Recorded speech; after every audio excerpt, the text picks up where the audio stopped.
Kylian Mbappé se fait dézinguer par la presse espagnole et on va voir tout ça dans cette vidéo. Salut à tous les gars, c'est Azial. Aujourd'hui, on se retrouve pour une nouvelle vidéo. On va revenir sur la défaite du Real Madrid hier. Voilà, on a pu aller dormir tranquillement. Défaite attendue en réalité. Et je pense que la plupart des gens, à part peut-être les supporters qui avaient un maigre espoir, et encore même du côté des supporters, et j'ai l'impression même du côté des joueurs, c'était un petit peu acté que cette défaite allait avoir lieu.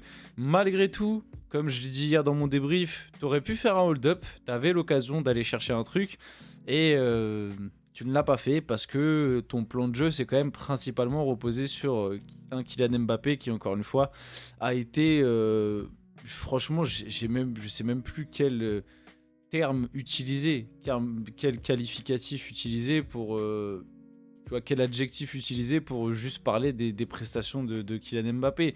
C'est-à-dire que, en fait, j'ai limite envie de dire, c'est pas faute de vous l'avoir dit, quoi. Moi, je suis même plus choqué, parce que si vous regardez activement la chaîne, ça fait à peu près 1 an que je vous dis que le mec est en chute libre, que son niveau régresse de plus en plus.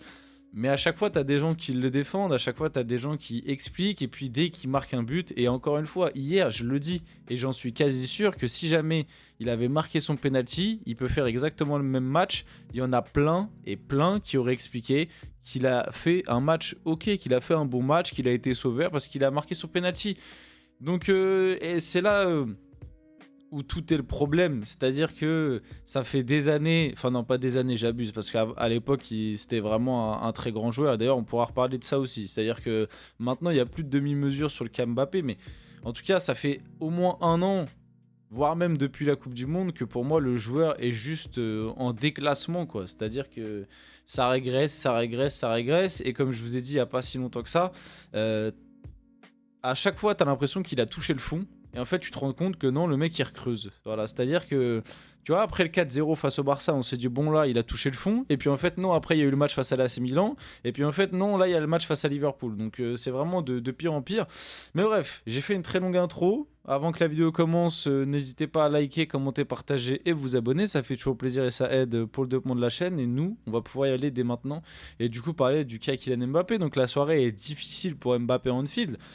Mais comme je vous l'ai dit, hein, je comprends pas comment certains ont pu se réjouir de l'absence de Vinicius et ont pu expliquer par le biais de peut-être Mbappé aller prendre du leadership et aller enfin prouver, etc. Bref, moi, comme je vous l'ai dit, oui, ça aurait pu arriver, mais il y avait quand même plus de chances qu'il se vautre complètement comme ce qui s'est passé, qu'il arrive à prendre le leadership de cette équipe. Et encore une fois, je le dis, je le répète, hein, pour moi, hier... Vous allez peut-être dire que j'abuse, ah t'es un anti-Mbappé, je sais pas quoi. Hier, la défaite du Real Madrid, il y a 80% qui est pour lui. Pourquoi il y a 80% qui revient à Kylian Mbappé pour moi sur la défaite du Real hier? Pour la simple et bonne raison que le plan de jeu était très clair, c'est-à-dire on défend. Le Liverpool est meilleur que nous en pressing et avec le ballon, donc nous, on va défendre, on va être compact et on va jouer sur les transitions et sur les ballons sur Mbappé. Hier, la plupart des ballons offensifs, les joueurs du Real ont très rapidement chercher Kylian Mbappé. Le problème, c'est que il n'a pas répondu présent, et même au-delà de ça, le penalty. Il y a un 0. Si il marque le penalty, un partout, on connaît très bien le Real Madrid. Un partout, il restait 20-25 minutes de jeu dans un on-field. En plus de ça, juste après, t'as Salah qui rate aussi son penalty. Peut-être que ça aurait pu faire un tournant mental, et ça se trouve même le Real Madrid au final gagne le match sur une escroquerie, parce que moi je le dis, je le répète, oui, hier le Real a été catastrophique, mais les gars, en réalité, des matchs comme ça du Real Madrid, on en a vu des dizaines sur les dernières années, mais à chaque fois le Real arrivait quand même à gratter soit un nul, soit même des fois arriver à hold-upper une victoire. Comment? Parce que les années précédentes, t'avais un Benzema, t'avais un Vinicius qui, eux, même un Rodrigo à des moments, et comme je l'ai dit aussi l'année dernière, Brahim Diaz l'a fait face à Leipzig par exemple, t'avais des joueurs qui assumaient leur rôle et faisaient la différence offensivement. Là, hier, tu t'es reposé sur Mbappé, Mbappé s'est complètement vautré encore une fois, bah voilà, défaite. Et c'est pour ça que pour moi, il y a 80% qui sont pour lui, parce que entre le penalty, le fait que dans le jeu, il a été inexistant, c'est limite comme si le Real a joué à 10. et que le plan tactique reposait justement sur ces différences à lui. Alors peut-être aussi tu peux dire que Ancelotti a eu tort de se reposer sur ces différences pour faire quelque chose en Anfield tactiquement. Mais après tu voulais faire quoi d'autre? Après c'est ça aussi la réalité, c'est que Florentino Pérez il lui a ramené Mbappé dans les pattes. Bon, Ancelotti il se dit bon bah j'ai pas Vinicius, j'ai pas Rodrigo, bon bah on va essayer de faire en sorte qu'il soit la fameuse pièce maîtresse que Florentino Pérez espère. D'ailleurs j'attends toujours que les supporters du Real ouvrent un petit peu le dossier Florentino Pérez. Non, parce que quand c'est d'autres clubs et d'autres présidents, ah ça c'est facile d'ouvrir le dossier. Hein. Quand c'est le PSG avec Nasser, le dossier on l'ouvre très très vite sur les recrutements. Hein. Ou même à des moments avec Laporta ou je ne sais qui. Mais alors au Real Madrid, ouvrir le dossier de Florentino Pérez, je crois que c'est chasse gardée. Je sais pas, peut-être que les supporters du Real ils ont un truc où ils n'ont pas le droit de parler de Florentino Pérez. Mais pour moi, ce qui se passe cette année au Real Madrid, c'est en grande partie à cause de Florentino Pérez. Hein. Mais bon, les supporters du Real ont du mal à le dire. Hein. Comme certains nous reprochent, nous, les supporters du PSG, de ne pas parler de Nasser Al-Khelaifi, bah moi j'ai le droit de dire que vous ne parlez pas de Florentino Pérez. Voilà, c'est de bonne guerre. Sachant qu'en plus, nous, on a quand même très souvent parlé de Nasser Al-Khelaifi. Pas tous, mais en tout cas, moi, je l'ai déjà fait. J'ai même fait une vidéo, parce que vite fait, je dois réagir à ça. Vite fait, rapidement. J'ai reçu des commentaires, là, pas si longtemps, sur mes dernières vidéos du PSG. Ouais, tu cites tout le monde, sauf Nasser, alors que c'est lui le plus gros responsable.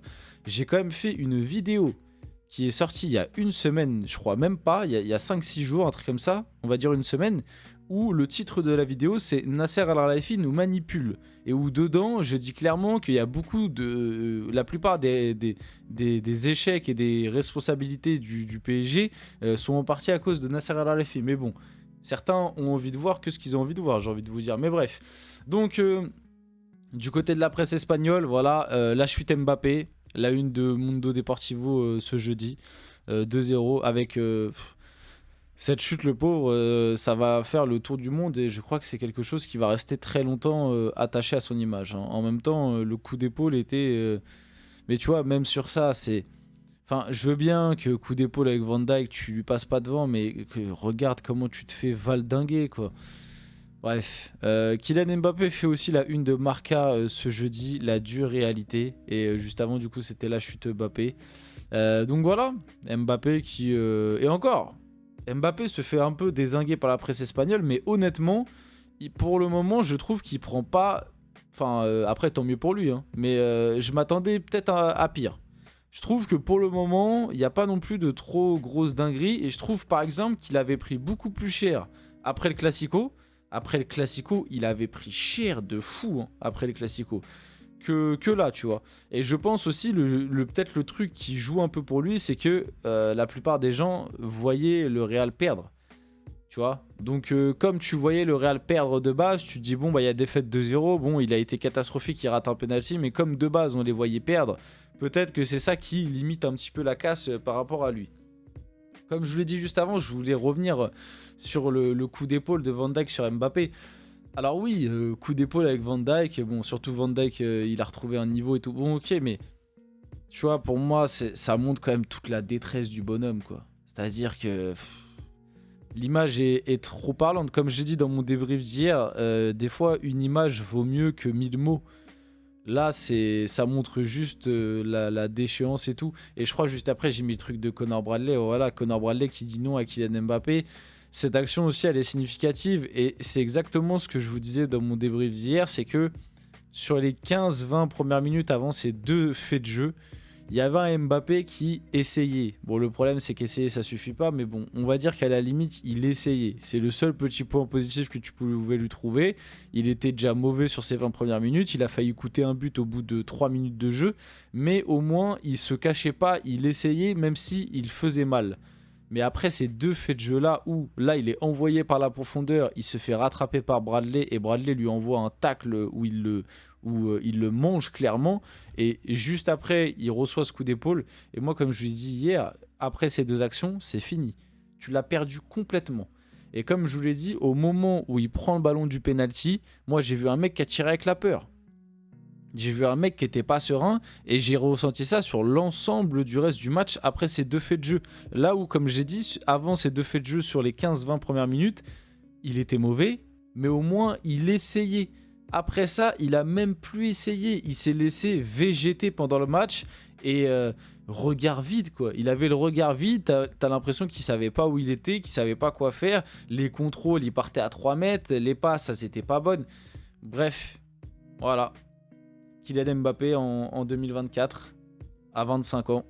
C'est très triste, hein, mais c'était quelque chose qu'on voyait arriver depuis un moment, mais on n'a pas voulu nous écouter et le prévenir et peut-être le critiquer un petit peu plus tôt pour qu'il se réveille, parce que là maintenant j'ai limite envie de dire que c'est trop tard, quoi. Donc voilà, on finit la vidéo là-dessus. J'espère que cette vidéo vous a plu. Si c'est le cas, n'hésitez pas à la liker, commenter, partager et vous abonner, les gars. C'était Azial. On se retrouve très rapidement pour une prochaine vidéo.